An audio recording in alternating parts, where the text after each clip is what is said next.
Hello everyone, welcome to our fifth and final lesson of cyber wellness. Today we're going to talk about something really important and relevant in our world today, finding credible news.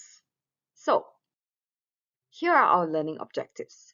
Today we should all be able to understand different types and reasons for false information being online. We're going to be able to identify fake news and credible news. And we're all going to be able to evaluate the credibility of information online, which means we should all be able to learn the skills to identify information that is credible or not. So let's get started.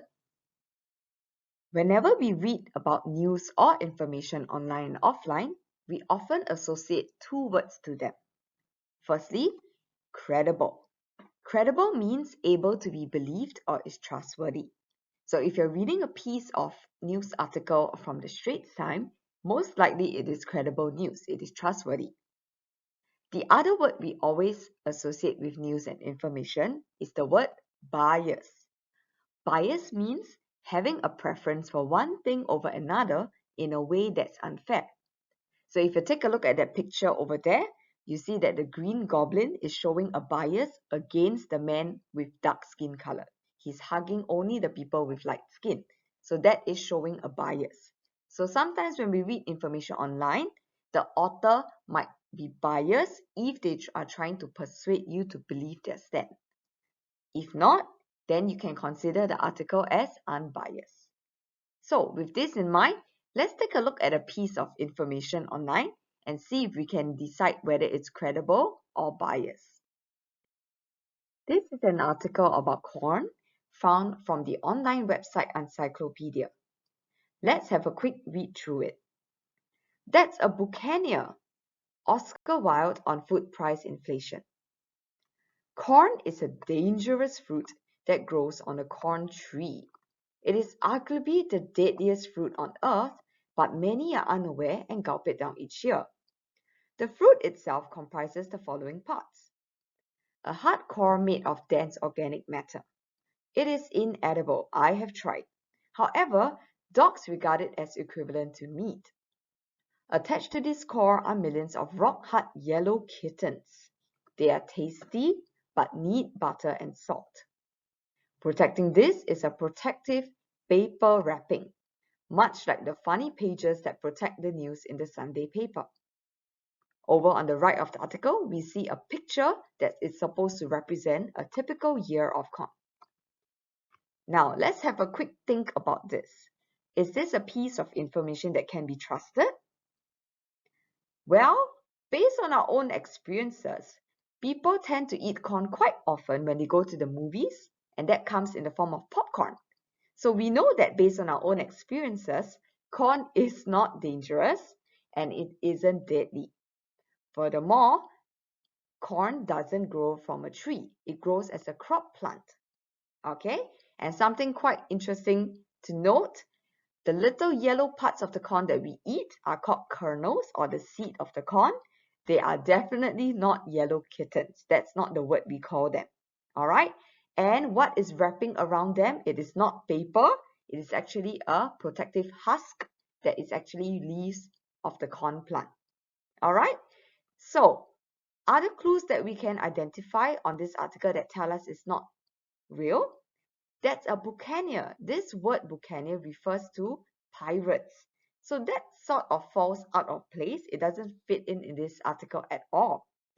Finally, looking at the picture, a typical year of corn, that is definitely not a common corn that we always see.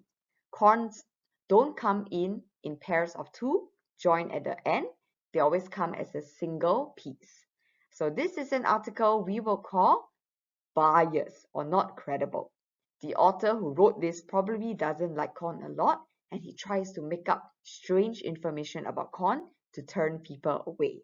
So be careful, information like this may exist online and they may not be credible and always biased all the time. So just be extra careful. So these days, we know that false information may exist online and very common as well, hard to spot even. They exist in three forms. Firstly, editorials. Editorials are articles or blogs that are meant to persuade readers of the author's opinion. So the author can be very strong in trying to get you to believe him or her. They may show bias or they might remove important facts. For example, if you were to open up your Straits Times newspaper, there usually is an opinion section where they show opinions of authors or even from the general public. So what people write in the opinion articles may not be entirely true. It might be very biased, very strong preference towards just one side of the picture. Okay, so don't believe them. They are good for a good read, but don't believe them entirely. You might have your own opinion and view. Okay, so these are editorials. The next form is satire. Satire are a little bit more lighthearted. They are websites or articles meant to be funny by making fun of a subject. Okay, for example, very common would be politics, right? They often make untrue statements. So if you were to visit this website called New Nation, it actually comprises of 50% real and 50% fake news. Okay, a lot of it talks about our politicians and they make fun of them. A lot of it untrue, but it's just good for a laugh. Okay, that's all. Now, finally, the last kind of false information we often see are hoaxes. Hoaxes are articles meant to completely fool readers into believing something untrue by making it sound as realistic as possible. So I have an article here that's kind of small. It's a bit too small for you to read, but if you're interested, you can go and Google Dog Island. Okay, so there's an entire website dedicated to Dog Island, which is a paradise for dogs, such that no humans are allowed on it, and dogs can have massage treatments and spa and all this. But that's definitely a hoax. It's not true. It's fake completely. Okay, so just beware, online there may be false information that exists in 3 different forms. So do be careful when you read things online and think about what is the intention or purpose of the author. Okay, so don't believe everything you read online. We need to investigate first. So I'm going to give you 3 ways to investigate an article to decide whether it's credible or not. Number 1, read closely. Think about what the article is about. Read the content of it. Does it sound surprising? Is it unbelievable? Or does it sound like it's a fact? Okay, so read closely. Second, explore the source. Is the author a trustworthy person? Is he or she professional in that field of research? Is the website trustworthy? Is it from a government website or is it from some random news website? Okay, and are there other articles online that support the article that you're reading? Okay, finally, there's another new word, corroborate. Are there other supporting articles that support the news story? If there are, most likely the article you're reading is true. If not, it might be a bit questionable. Okay, so everyone, I'm going to introduce this new word to you, corroboration. Corroboration is actually an additional source of information that confirms or supports your news article, story, or piece of info. Okay, so when something has corroboration, it means that that something has more support, which means it is more credible, more trustworthy. Okay, it's something like proof or evidence. Okay, so everyone, last part of our group learning, let's learn how to evaluate an article. How credible is it? Always check 4 areas: the information it contains, the website it comes from, the author who created it, as well as whether there is corroboration available or not. Okay, so articles can either be fake, questionable, or credible. So let's explore each of them. For fake news, information is often very surprising and very unbelievable. It could also be about celebrities, okay? Things that are unexpected, meant to shock you, okay? There can also be news that are on the middle fence, questionable. They might be surprising, but they could be a fact, okay? Not unbelievable all the time. Now, credible news, on the other hand, may be surprising, but they are always believable, and they always have information that can be supported somewhere else. Okay, now moving on, website. Fake news always come from a biased website that's not part of a credible or trustworthy organization. Questionable news website may not be part of a credible organization. It may just be from a commercial one. Credible news, on the other hand, are often always part of a credible organization. For example, like the Straits Times or Singapore government website. Okay? Author, fake news are always written by people who have no information, they are biased, they are not professional in their field of research.